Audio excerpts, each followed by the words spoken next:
안녕하십니까. 제주매일신문이 기획 제작한 6.3 지방선거 톡톡. 오늘은 제주도지사 국민의힘 예비후보인 문성유 후보님을 만나뵙고 말씀드리도록 하겠습니다. 안녕하십니까? 안녕하십니까. 네. 선거 운동화 전에 애 많이 쓰시죠? 예, 지난 4년 전에 도전하시고 예. 두 번째 도전인 걸로 알고 있습니다. 경제도지사를 지칭하고 출마하셨습니다. 그러면 그 경제도지사, 그 문성유는 누구인가에 대한 소개를 간단히 말씀 주시면 네, 좋겠습니다. 알겠습니다.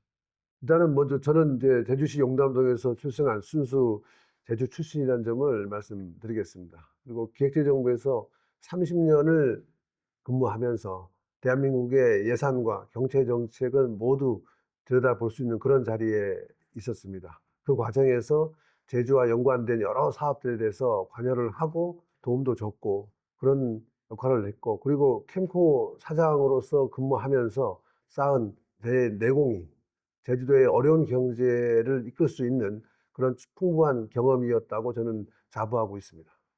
예, 좋은 말씀 들었습니다. 정치인이 아닌 관료 출신으로서 그럼 다른 후보들과 어떤 부분이 경제도지사로 차별화된 정책인지 말씀 좀 부탁드리겠습니다. 저는 가장 첫 번째가, 저는 말로 하는 행정이 아니고 결과를 만들어낼 수 있는 그런 능력을 갖고 있다고 자신 있게 말씀드릴 수 있습니다. 지금 제주 경제가 굉장히 어렵습니다. 관광에 의존된 구조, 그리고 청년들은 유출되고 있고 그 서민들은 힘들어서 아우성입니다. 이런 문제를 해결하기 위해서는 단순히 구호로 해결될 수가 없습니다. 과거에 실행했을 때 능력을 가지고 어떤 사람이 어떤 투자를 하고 어떤 규제를 해결해 가지고 과연 제주도의 성장을 이끌 수 있는 그런 기획을 할 수 있는 능력을 갖고 있다고 저는 생각합니다.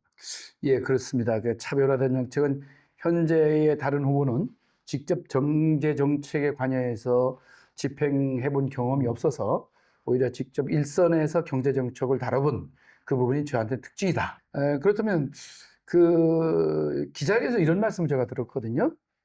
제주 경제가 역성장의 터널에 갇혔다고 표현하셨습니다. 그리고 제주가 외부 충격에도 쉽게 흔들리는 약한 체질이 있다고 진단하셨는데 후보께서는 지금 제주를 어떻게 보고 계시는지 말씀 좀 부탁드리겠습니다. 지금 제주 경제가 많이 나쁜데, 이 나쁜 거는 단순히 경기 문제가 아니고 체질, 세력이 많이 약화됐다. 구조적으로 약화됐다고 저는 보고 있습니다. 예를 들자면 관광이 어려우면 관광 하나가 어려운 게 아니고 관광으로 인해서 제주경 전체가 문제가 되는 그런 문제가 발생하고 있습니다. 관광 의존도가 너무 높고, 그다음에 제조, 기술, 고부가가치 이런 산업은 너무 약하고, 그에 따라 청년들은 그 육지로 떠나고 있습니다. 그래서 이런 이유로 인해 가지고 외부 충격에 약한 그런 경제 구조가 만들어져 있습니다. 그래서 이런 일시적으로 해결할 수 있는 상황이 아니고 경제 구조를 바꿔야만이 해결할 수 있는 그런 문제라고 저는 보고 있습니다. 그래서 앞으로 이제 단순히 관광객을 양적으로 확대하는 그런 데 머무르는 게 아니고 제주도 산업을 다변화하고 거기서 기업 성장이 하면서 청년들도 끌어안고 이러는 이제 지속 가능한 성장이 이루어져야 되기 때문에, 그래서 저는 이제 역성장의 터널에서 빠져나와야 된다, 이런 말씀을 드리는 겁니다. 그 원론적인 지적은 아주 옳다고 생각해요. 그럼 그런 방법이 어떤 걸까요? 예, 예를 들면은 제주 경제의 한 70~80% 비중이, GRDP의 70~80% 비중이 결국 관광하고 연계되어 있는 음, 제주 산업을 다양화시켜야 되는데, 음. 산업을 다양화시키는 방법이 결국은 그 제주가 강점을 갖고 있는 분야에 지금 활동하고 있는 기업들을 아주 혁신형 기업으로 탈바꿈시켜 성장시키면 그게 이제 어느 정도 기반이 돼서 청년들의 일자리도 만들어주고, 이게 외부 충격에도 어느 정도 완화할 수 있는 그런 구조가 만들어질 거라고 저는 보고 있습니다.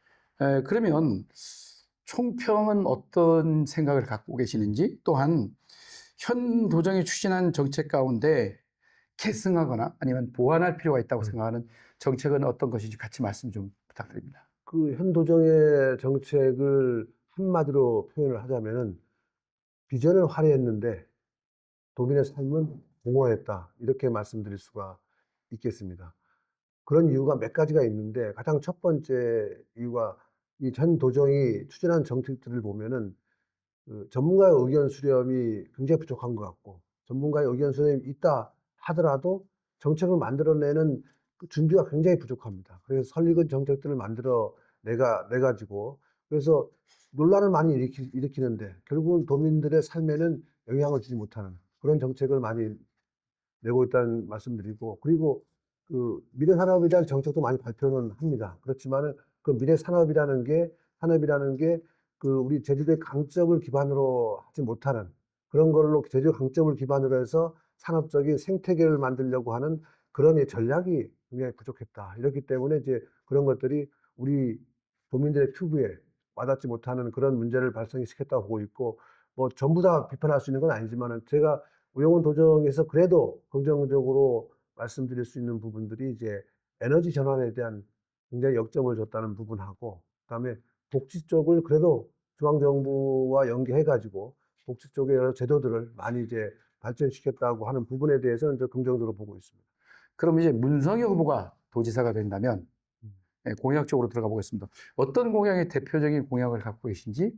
가장 첫 번째로 얘기할 수 있는 게 제주도 산업 구조를 바꿔서 도민들의 삶에 나아지게끔 하는 제주 경제 선순환 1, 2, 3 로드맵이라는 걸 발표를 했는데, 첫 번째가 이제 지금 가장 어려움에 처해 있는 소상공인들에 대해서 신용적인 회복을 지원하기 위해서 1조 원 규모의 신용 보증을 지원해 줘 가지고 이분들이 고통에서 덜어서 회복할 수 있는 기회를 만들어 주는 게 첫 번째 시작으로 해 가지고, 그다음에는 결국 이제 혁신적인 성장을 할 수 있도록 200개 혁신 기업을 육성을 해 가지고 성장의 틀을 만들어 주는 게 두 번째이고, 세 번째는 이 성장의 결과가 결국 이제 도민들한테 돌아와야 그게 지속 가능한 성장을 만들어 줄 수 있습니다. 그래서 도민들한테 복지로 돌려주는 상생. 그래서 이제 수혈과 성장과 상생이 순환하는 경제 선순환 1, 2, 3 모델이 제가 강조하는 첫 번째 공약이라고 말씀드릴 수 있습니다. 예, 뭐 좋은 구상 아주 멋있네요.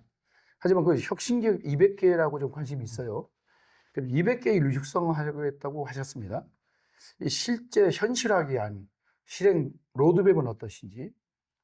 한 서너 가지 정도로 말씀드릴 수가 있는데, 가장 첫 번째가 지금 현재까지 제주도정이 가장 취약하는 부분인데, 유망 기업들을 선별해 가지고 집중 육성하는 겁니다.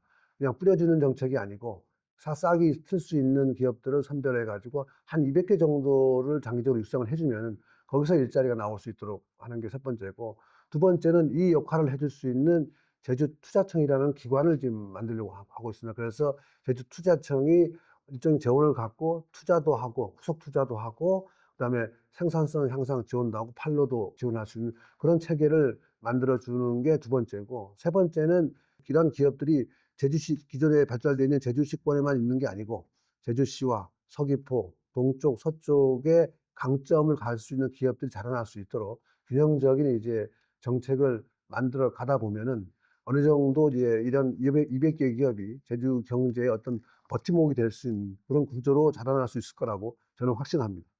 다음으로 우리 요즘 뭐니 뭐니 해도 청년 일자리, 네. 미래 청년을 만들지 않으면 제주에 미래가 없다. 이런 생각을 많이 가지신 걸로 알고 있습니다. 청년들이 돌아오게 하려고 그러면 단순히 구호로 되는 게 아니고 결국은 이제 삶의 조건을 바꿀 수 있는 그런 대책이 필요합니다. 그래서 제가 이제 발표한 정책 중에 하나가 리턴 제주 2030 프로젝트입니다. 거기에는 이제 여러 가지 요소가 들어가 있는데 가장 첫 번째가 일자리입니다. 제가 앞서 말씀드린 혁신기업 200개를 육성해 가지고 제주도에 좋은 일자리를 10,000개를 육성하겠다는 정책을 발표했습니다. 그래서 일단 일자리 만드는 게 최우선인 거고, 그다음에 두 번째가 친구들이 거주할 수 있는 그런 조건을 좋게 해 줘야 되는데, 그러기 위해서 제가 제시하는 정책이 하나가 공공임대주택 2,000호를 짓겠다 하는 얘기를 했습니다. 그러면서 그와 연계해서 관련 이제 임대료라든가 이런 것도 지원하는 정책을 이제 같이 실시하려고 하고 있습니다. 그리고 이제 세 번째가 제주도의 혁신 기업들이 육성되고, 그리고 어떤 앵커 기업들이 유치를 해서 해 나갈 때 이제 제주도에서 활동하고 있는 젊은 청년들에게 어떻게 보면 이제 우선 지원할 수 있는, 우선 선발할 수 있는 그런 이제 조건들을 만들어 주면은, 지금 제주도에 유치되어 있는 이제 공공기관들에서 해서 신규 인력 뽑을 때 한 20-30% 정도를 이제 제주도 출신들을 뽑습니다. 그런 기회를 제공해 주면은 그 청년들이 일자리도 만들어지고 정지 여건도 되고 그다음에 거기에서 자기가 취업을 해서 성장해 나갈 수 있는 그런 이제 기회가 보장된다 그러면은 젊은 청년들이 제주도를 떠나지 않고 제주도에 머무르면서 자기 꿈을 실현해 나갈 수 있지 않을까 그렇게 생각을 하고 있습니다.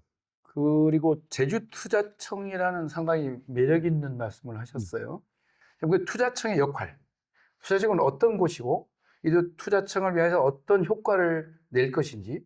투자청의 역할은 저는 한 크게 세 가지 정도로 보고 있는데 가장 첫 번째가 그 펀드를 구성해 가지고 제주도 혁신 기업들을 육성하기 위해서 거기에 이제 투자하는 역할을 합니다. 그래서 200개 혁신 기업을 육성할 때 제일 중추적인 역할을 하는 게 투자청이 투자하는 역할을 하는 거고 두 번째가 우리가 앵커 기업을 유치해 올 때 한 제가 10개 정도 앵커 기업을 유치하는 걸 목표로 하고 있는데 앵커 기업을 유치할 때도 그 유치하는 주체가 이제 투자청에서 전문가들이 이제 과연 제주도의 산업의 축을 만들 때 가장 필요한 제주도에 꼭 필요한 기업들을 유치할 수 있도록 하는 그 역할을 해 주고 그다음에 세 번째는 이 기업들이 결국 중요한 거는 자기 판로를 확보할 수 있어야 되는데 그 판로 확보라든가 뭐 성장하는 이런 거 관련돼 가지고 이제 컨설팅이라든가 이런 기회도 제공해 주면서 할 수 있는 그런 기능들을 이제 추진하면은 혁신형 기업들이 성장할 수 있는 충분한 이제 수단이 될 수 있지 않을까 그렇게 생각을 합니다. 자, 다음 질문은 이 제주의 현안 문제를 좀 다뤄보도록 하겠습니다. 뭐니 뭐니 해도 제주의 현안은 수십 년 동안 한 가지예요. 제2공항. 예. 그에 대한 입장과 또 문성희 후보님의 소신 말씀해 주십시오. 저는 제가 이제 이재명 대통령의 그 타운홀 미팅에 메싱했을 때 그 발언은 결국 이제 도민들을 설득해서 합의점을 찾아 나가라는 뜻으로 저는 이해를 합니다. 그래서 이제 그 방법으로서 예 일부 사람들이 주민투표도 얘기하지만은 저는 이제 정부가 지금 이제 환경영향 평가도 하고 있고 기본계획도 수립하고 있으니 정부가 이 계획에 대해서 올바르게 되어 있는지를 검증을 해서 제주도가 주체가 돼서 검증을 해서 검증 결과를 갖고 도민이 검증을 하면 자기 결정권도 갖고 있는 거니까 그 결과에 따라서 우리가 중앙정부에다가 이 사업에 대해서 가부를 얘기하자. 그런 게 제 입장입니다. 예. 그러면 제2공항 갈등이 생기잖아요. 찬반이 아마 비슷한 것 같아요. 도민의 자기결정권이 어떻게 실현돼야 된다고 보시는지요? 그러니까 자기결정권이라는 게 결국 이제 도민의 의사가 반영될 수 있는 의사가 반영돼야 한다는 그런 이제 원칙에는 저는 굉장히 공감을 합니다. 근데 그 방법이 과연 그 주민 투표가 합당한 방법인지 거기에 대해서는 제가 이제 약간 이제 문제를 갖고 있고요. 그래서 저는 이제 그런 주민투표보다는 정부가 결정한 조사에 대해서 제주도가 주체가 돼서 제주도에 있는 찬반 양측이 참여를 해서 정부한 결과를 어떤 일정한 기준에 대한 가중치를 갖고 평가를 하고 평가 결과가 나오면은 가부가 결정되면 그 결과에 따라서 제주도가 정책을 한 거에 대해서 우리는 간다 안 간다 이런 결정을 해 주는 게 오히려 더 자기결정권에 충실한 그런 방향이 아닌가 저는 그렇게 생각을 합니다. 예, 잘 들었습니다. 이제 정치적으로 좀 와보죠. 네. 민주당 도지사 후보가 확정됐습니다. 야당 후보로서 어떤 경선 과정을 거쳤다고 평가하시는지 말씀 좀 주십시오. 일단은 경선 과정을 보면서 도민들은 많이 실망했을 것이라고 저는 봅니다. 그러니까 상호 비방도 많았고 논란도 많았습니다. 결국 이제 누가 권력을 얻기 위해서 새싸움을 많이 하느냐 이런 모습을 보여줬기 때문에 도민들 실망을 많이 했을 거고 특히 거기에는 제주도 미래, 도민의 삶에 대한 논의는 거의 사라져 있었습니다. 본선거가 이루어지게 되면은 저는 이제 제주도 미래, 도민의 삶 이거를 주제로 해 가지고 상대 후보와 충분하게 많은 기회의 이제 정책 토론의 장이 마련이 됐으면 좋겠다 생각하고 이 자리에서도 우리 유승권 후보에게도 다시 한번 공개 질의를 합니다.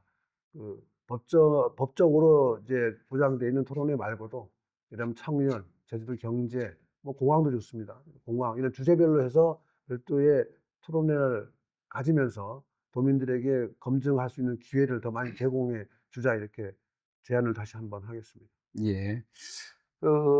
마지막으로 우리 문성효 후보님께서 왜 이번 도지사에 출마했는지와 우리 유권자님들한테 왜 저를 뽑아주실지, 또 제주도를 위해서 어떤 후보를 뽑아야 될지에 대한 한 말씀 부탁드리겠습니다. 제주도민 여러분, 국민의힘 제주도지사 후보 문성유입니다. 제가 지난 4년 동안 제주에 머물면서 제주도의 변화되는 모습을 많이 지켜봤습니다. 그렇지만 그 변화하는 과정을 보면은 아직도 제주는 관광 우정 구조가 고착화되어 있고, 그리고 청년들은 유출되고 있습니다. 이런 경제 구조 상황에서는 제주의 미래는 보장할 수가 없습니다. 그래서 지금은 제주도를 위해서 굉장히 중요한 갈림길에 서 있습니다. 과거에 익숙한 것에서 얽매여 있을 거냐, 아니면 새로운 미래를 위해서 지금 경제 구조를 바꾸는 선택을 할 것이냐, 이 중요한 갈림길에 서 있습니다. 앞으로 제주도지사는 단순하게 말로 하는 정치가 아니고, 과거에 경험을 갖고 제주도의 경제 문제를 정확히 진단하고 해결할 수 있는 그런 유능한 실력 있는 경제 전문가가 필요하다고 봅니다. 제 문성유가 그동안 쌓은 경험이 이러한 일을 할 수 있는 충분한 자격이 된다고 저는 자신 있게 말씀드릴 수 있습니다. 도민 여러분께서 현명한 선택을 해주기를 간곡히 부탁드립니다. 감사합니다. 예, 오늘 말씀 잘 들었습니다. 고맙습니다. 선거는 민주주의의 꽃입니다. 제주도의 미래를 위하여 우리 함께 고민하고 노력해야 합니다. 미래를 위한 선택, 여러분이 잘 선택하시기를 진심으로 기원합니다. 감사합니다.